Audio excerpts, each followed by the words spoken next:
KHANGABOK Assembly Constituency Unit 35-32 Committee MPUC Unit Secretary oina Thopuramba Sangai Pham Pulaipokpidagi Mistress Hamida Sahi Yankai Humdoi Thasigi Maridagi Leikhidaba KHANGABOK Block Congress Committee AYCC AMASUNG BMCC na punna SINDUNA LEIKHIDRABI-GIDAMAK Awaba Fongdokpagi Thouram Ngasi WANGBAL da LEIBA Congress Babal da Pangthokhre Thouram adu da KHANGABOK ACC MLA Okram Suraj Kumar Hanagi MLA Okram Landoni Devi KBCC ki Working President TS Ibomcha BMCC ki BBA Sanatombi Devi DMCC ki President L Nganbi Devi BMCC ki President A Tampasana Devi DMCC Thawal General Secretary A Anita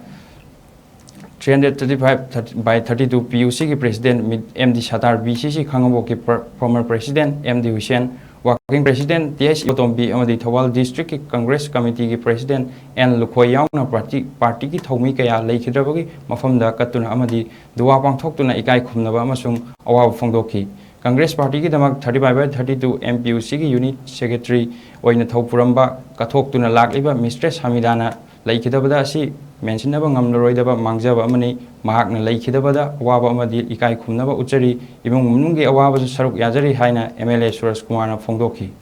Ngasi mayam phambiriba imajing chesi jalsing mayam phambiriba mayam maraksida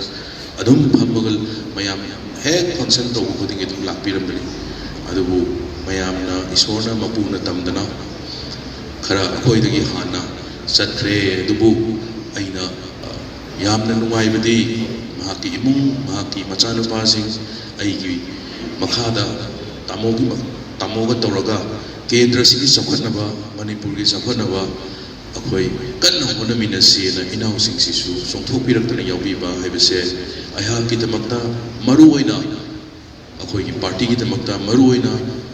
Block Congress Committee KHANGABOK ki damakta yamna laibak phabani haidana ayhak thamjage